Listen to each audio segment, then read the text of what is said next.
The woman found herself an unwelcome guest in her own apartment.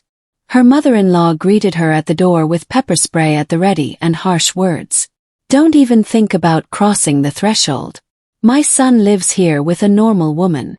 It seemed the situation had reached a dead end, and she would have to defend her rights to her own home in court. But she had a plan B for the worst-case scenario. Hello, dear listeners. This is Andre Belli, and you're on the channel Revelation of Daughters-in-Law. I present to you my new story. Enjoy listening. It all started 3 months ago, when Christina first noticed Gennadi's strange behavior. He started staying late at work, giving monosyllabic answers to questions, and avoiding eye contact. The 28-year-old woman initially chalked it up to fatigue. Gennadi worked as an engineer for a large construction company. The projects were indeed complex. The first alarm bell rang when he encountered his colleague, Maxim, at a shopping mall. Maxim raised his eyebrows in surprise upon seeing Christina. "Where's Alina?" he asked, clearly embarrassed by these words. Christina felt the ground shift beneath her feet. Alina turned out to be a 24-year-old accounting employee who had been dating Gennadi for the past 2 months. Their colleagues already considered them a couple. The conversation with her husband was difficult. Gennadi initially denied everything, then confessed, but swore it meant nothing. Christina asked for time to think and went to her mother's for a week. When she returned, she found a stranger's belongings in the apartment.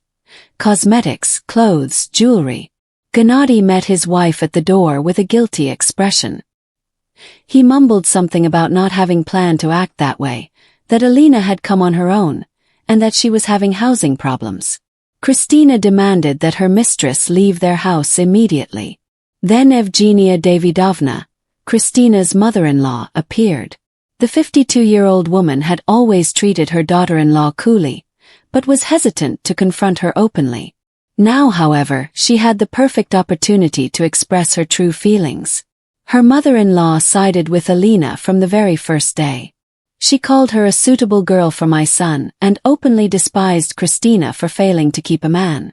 Evgenia Davidovna moved in with her son, ostensibly to help him through a difficult time, but in reality, she took on the role of guardian of the new relationship. Christina tried to reason with her husband, but he seemed hypnotized. He kept repeating the same thing. His mother was right. Alina was a better fit for him, and his marriage to Christina had been a mistake. Meanwhile, Gennadi categorically refused to file for divorce or evict his wife from the apartment.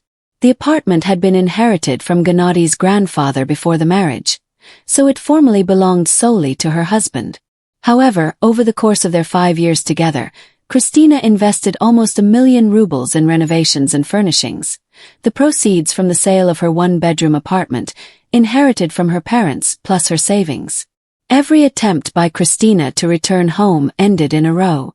Evgenia Davidovna always stood guard over her son's happiness. She yelled at Christina, accused her of every mortal sin, and threatened to call the Karaba police for trespassing. Alina played almost no part in these scenes. The young, dull-faced blonde preferred to hole up in the bedroom, playing the victim of her circumstances. But the mother-in-law was doing her part, protecting the innocent girl from her aggressive ex-wife. Christina rented a room and began gathering documents for court. The lawyer explained that the process would be lengthy. They would need to prove the amount of money invested in the apartment and seek compensation through the courts. This could take years, especially if Gennadi actively resisted. Meanwhile, the situation escalated. Her mother-in-law became a real terror. She followed Christina, showed up in the most unexpected places, and created public scenes. At the store near their home, Evgenia Davidovna loudly told the salespeople what a bad wife Christina was. At the clinic, she intercepted acquaintances and complained about her loser daughter-in-law. The final straw came the day Christina came to pick up her things. She'd warned Gennadi in advance and arranged a time. He promised to be home and ensure the proceedings were peaceful. But when Christina went up to the 4th floor and rang the doorbell, she was met by an enraged mother-in-law. Evgenia Davidovna was holding pepper spray and looked ready for military action. Don't even think about crossing that threshold. My son lives here with a normal woman, she screamed, aiming the spray can at Christina's face. Gennady wasn't home. According to his mother-in-law, he'd urgently left for a job and wouldn't be back until late that evening. Alina was also absent, allegedly visiting a friend. Evgenia Davidovna clearly planned to carry out the cleanup herself. Christina tried to explain that she was only there for her things, that she had a right to her personal property. But her mother-in-law was relentless. She waved a can of spray paint, threatened to call the police, and demanded that she leave immediately. Then Christina decided to use Plan B, which she had been keeping for emergencies. She pulled out her phone and started recording. Over the past few weeks, the woman had amassed a trove of incriminating evidence against her mother-in-law. These included photographs of Evgenia Davidovna drunk driving, screenshots of her text messages with her lover, and copies of documents detailing hidden income from renting out her apartment. But the real trump card was the recordings of her mother-in-law's conversations with Alina. The girl turned out to be not such an innocent victim of love. She had quite deliberately planned to get Gennady in his apartment, and Evgenia Davidovna actively helped her in this. The recordings showed them discussing ways to force Christina out of the house and expedite the divorce. You know, Evgenia Davidovna, Christina said calmly, continuing to film. I think your Gennady will be interested to know that you're dating his former classmate Oleg.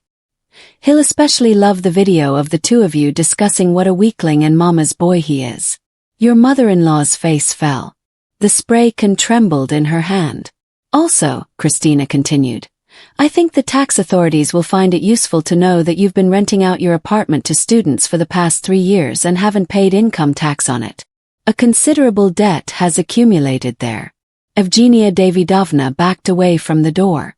Fear appeared in her eyes. And of course Christina smiled. Alina doesn't even suspect that you're telling your lover every detail of her personal life, including the juicy details of her relationship with your son.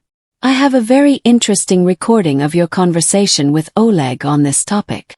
The mother-in-law lowered the spray can. She realized she was trapped. Christina entered the apartment, continuing to film on her phone. Now you'll sit quietly while I pack my things, the woman said. And then we'll have a serious talk about how things will unfold. Christina methodically packed clothes, books, and cosmetics into bags. Evgenia Davidovna sat in the kitchen, nervously smoking. Occasionally she tried to object, but Christina sternly cut off any attempts at resistance. When they were finished getting ready, Christina sat down across from her mother-in-law and laid out printed documents on the table. Here's what we'll do, she said. You call Gennady right now and explain to him that you've changed your mind about interfering in your relationship. You're saying I have the right to take my things whenever I want, and you're never stopping me from entering this apartment again. Evgenia Davidovna hesitated, but she had no choice. She dialed her son's number and said everything Christina had demanded. And now the second condition, Christina continued. You're telling Alina the truth about what you said about her to your lover. Word for word, with all the details in my presence. Her mother-in-law tried to protest, but Christina threatened to immediately send the incriminating recordings to Gennady. When Alina returned from her walk, an unpleasant surprise awaited her. It turned out that Evgenia Davidovna had not only passed on intimate details of her son's life to her lover, but had also spoken very unflatteringly about Alina herself. She called her a self-serving fool, a calculating bitch, and a temporary distraction for Gennady. Alina was shocked. She viewed her mother-in-law as a traitor and Christina as a vengeful sorceress. The girl locked herself in her bedroom and cried all evening. Gennady returned home to a living hell. His mother and his mistress weren't speaking to each other. The apartment was turned upside down, and the air was thick with tension you could cut with a knife. Christina showed up the next day. She arrived not alone, but with 2 friends, witnesses, and a lawyer. Now no one dared stop her from entering the apartment. Over the next 2 weeks, Christina methodically undermined the fragile relationships between the apartment's inhabitants. She showed up at the most inopportune moments, asked awkward questions, and hinted at family secrets. Alina was the first to crack under the pressure. She realized she'd entered a family with serious problems, where her mother-in-law was a two-faced schemer and her fiancé a weak-willed mama's boy. She packed her things and moved in with her sister. Gennady was torn between his mother and his runaway lover. He tried to win Alila back, but she issued an ultimatum. Either he completely break with the family and rent a separate apartment, or their relationship would end. Evgenia Davidovna couldn't stand the pressure either. Christina regularly reminded her of the incriminating evidence, and hinted that her patience could snap at any moment. His mother-in-law feared being exposed to her son and facing tax problems. The turning point came a month later.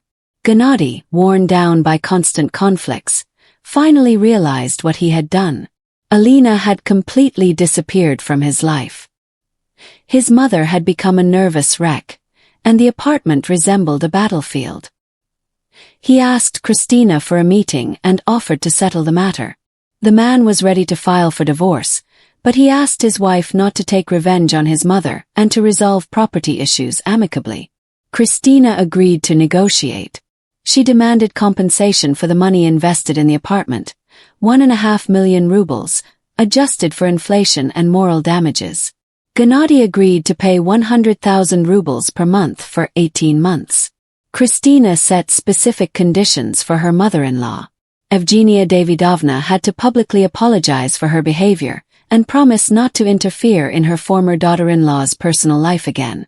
The divorce was finalized in court within 6 months. Gennady regularly paid compensation. Evgenia Davidovna moved back to her apartment and tried to stay out of Christina's sight. A year after the divorce, Christina met Alina on the street. She looked happy. She had married her former classmate and was expecting a child. Alina thanked Christina for opening her eyes to the true nature of Gennady's family. Gennady himself had never settled into a loving relationship. He continued to live alone, hold the same job, and regularly transfer money to his ex-wife. His mother rarely visited him, and their relationship remained strained after all the revelations. 2 years later, Christina bought her own 2-bedroom apartment with the money she received from her ex-husband and married a colleague from her company. Evgenia Davidovna learned of this by chance from mutual friends. Tolgada long mourned the missed opportunity to have a normal daughter-in-law. Her mother-in-law never forgave herself for Selina's failure. She blamed Christina for everything, but she realized she had created the situation that backfired. She began avoiding public places where she might encounter her former daughter-in-law. Oleg, Evgenia Davidovna's lover, discovered she had been telling him family secrets and ended their relationship. He didn't want to get involved with a woman who couldn't keep her mouth shut. Ultimately, Plan B worked better than Christina could have imagined. Not only did she regain her dignity and receive fair compensation, but she also taught everyone involved a lesson. Sometimes the only way to deal with injustice is to show your bullies that you have teeth.